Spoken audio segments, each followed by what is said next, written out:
সকলকে ওয়েলকাম দুর্গাপূজা সিরিজের মিনি ব্লগে। ঠিক মিনি ব্লগ নয়, কারণ 1 মিনিটের মধ্যে মনে হয় ঠিক পূর্ণ করা যায় না ভিডিওটা, তো তাই জন্য ভাবলাম একটু বড় হোক না, তাতে কি, আশা করি তোমরা দেখবে।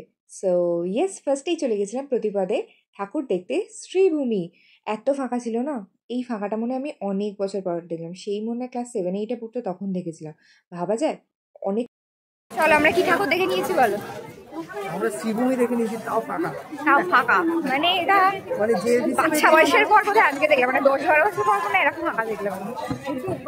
ঠাকুর দেখে পেয়ে গেছিলো খুব খিদে, তো দেখলাম লিট্টি চোখা পাওয়া যাচ্ছে, তো একটু লিট্টি চোখা ট্রাই করলাম, বেশ ভালো লেগেছে কিন্তু আমার। তারপরে খেয়ে নিলাম হলো চা, খেয়ে নিলাম না, পান করে নিলাম হলো চা। এমবিএ চায়ওয়ালা থেকে চা। আই এম নট এ চায় লাভার, কিন্তু এই চাটা মানে ছাড়া যায় না। আমি আগে একবার খেয়েছিলাম আর এই খেলাম, জাস্ট দারুণ খেতে, দারুণ। যাই হোক, তারপরে ফিরছিলাম হলো দমদমের ওখান দিয়ে, তো দমদমের এটা মনে হয় তরুণ দল, মানে তরুণ সংঘ। তো ঠাকুরটা তো ওপেন করেনি, জাস্ট বাইরে থেকে দেখলাম। আর তারপরে চলে গেছিলাম হলো টালা প্রত্যয়।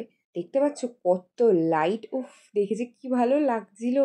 কিন্তু দুঃখের বিষয় হলো সেখানেও ঢুকতে পারিনি, কারণ ওপেন হয়নি। 5 তারিখ দিয়ে ওপেন হবে বোধহয় সবার জন্য। আর তারপরে করে নিলাম ডিনার, রুটি অ্যান্ড তড়কা। আর তারপর আর কি, তারপরে চলে এলাম বাড়ি।